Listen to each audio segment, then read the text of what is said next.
Good evening, Steve. Thank you for joining us tonight. You're in Thank you. Vilnius and witnessing a remarkable day, the release of our colleague Andrey Kuznechyk from Belarus prison. We already saw that you had a chance to meet him and that he met his family. How are they doing? How is he? Well, this has been a great day. Yes, I was very fortunate to welcome Andrei back here to Vilnius this evening, and he's doing really well. And that's a remarkable thing given how long he's been in prison. This man has been through an ordeal that is now 1,175 days long. He was in a prison in Belarus, really with no hope.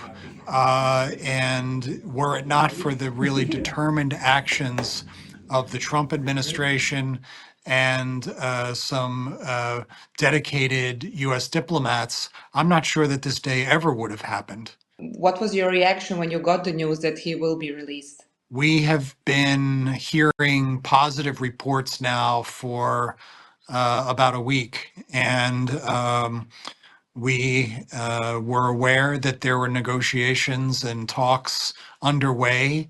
One of the first things that we had to do is we moved quickly to get his family out of Belarus.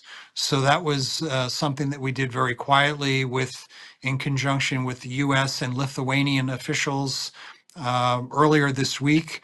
And so I came here to meet them at the bus station on Monday, and I've had a lot of fun getting to know this family.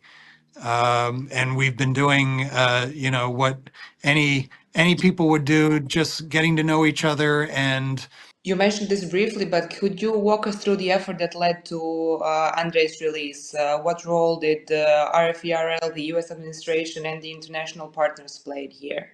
all credit goes to the Trump administration. President Trump has made it very clear that he intends to bring home all people, all Americans who are held as political prisoners around the world, and there are thousands of them. But in this case, we give credit to the president because Andrei is a citizen of Belarus. And so why would the US do this? Simply put, it is the work that is done by, in his case, Radio Svoboda or Radio Liberty. The work is valued by the Trump administration and by people who are our audience members. They know that they've come to expect that our audiences will be served with accurate information, and that in many cases, as is certainly the case in Belarus, we're the last people operating. We're the last people who are continuing to be dedicated to presenting the truth.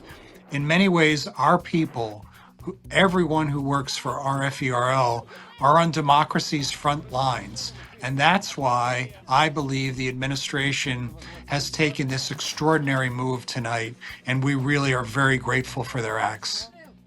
Speaking about the great work being done, the work is not finished because another of our journalists, Ihar Loshik, remains in prison in Belarus. Are there ongoing efforts to secure his release, and what are the challenges?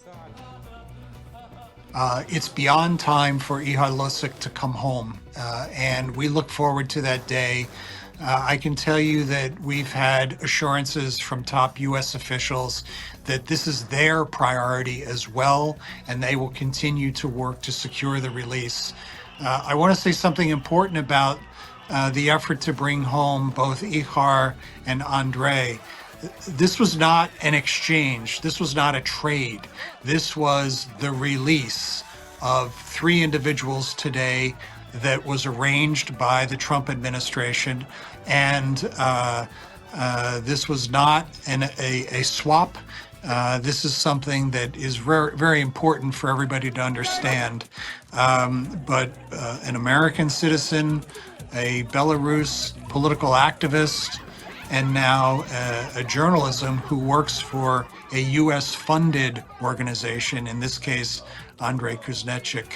And so we're thrilled and delighted. We've seen increased authoritarian crackdowns on independent journalism, not just in Belarus, but also in Russia and other parts of the world, especially in areas where RFE broadcasts. What can international media organizations do to protect their journalists? Well, these are very difficult times for people who are engaged in these journalistic pursuits. I can say without question that the people, the men and women of Radio Free Europe, Radio Liberty are among the best of the best. In one way or another, every person who works for us is in harm's way. And why is that? And it's very simply put, it's because our journalists are doing such a good job. They're holding people accountable. They are asking tough questions of people who may not like to have tough questions thrown their way. And they pay a very steep price. Sometimes they're imprisoned. Sometimes they're harassed. Sometimes their families are harassed. And it just underscores that the truth is a threat to these countries and these leaders that we cover. We don't cover, if you will, a free Europe. We cover the places where a free press is no longer an option or is threatened. And that's where we operate, and that's where we focus. And that's why we, tonight, still have people being held by Belarus, by Russia, in Russian-controlled Crimea, in Azerbaijan, in Iran, and so on and so forth. There's a long list of people who work for this company who are imprisoned tonight, and it's time to end this hateful practice of imprisoning and attempting to silence journalists. It won't work, and it's time for everybody to understand how severe this problem is. And we absolutely are grateful to President Trump for recognizing this very pressing need. Without his efforts, I don't think we'd be here tonight. Thank you, Steve. Let's finish this on a more optimistic note. We all feel and hope that Andrei's release is a sign of hope for all unjustly imprisoned RFE and other journalists. Thank you so much. Well, thank you for that, Isla. And I would say when I was able to see tonight this family reunited and tears of joy, and a little 5-year-old guy getting to know really for the first time his father, because his dad's been in prison for most of his life. And so to see them playing on the floor together tonight, and to see their wonderful 11-year-old daughter getting a chance to show some of her artwork to her dad, and of course Andrei's loving wife, gave him the longest hug, and I feel honored to have been there and to be with the family for this reunion. So this is a really good night.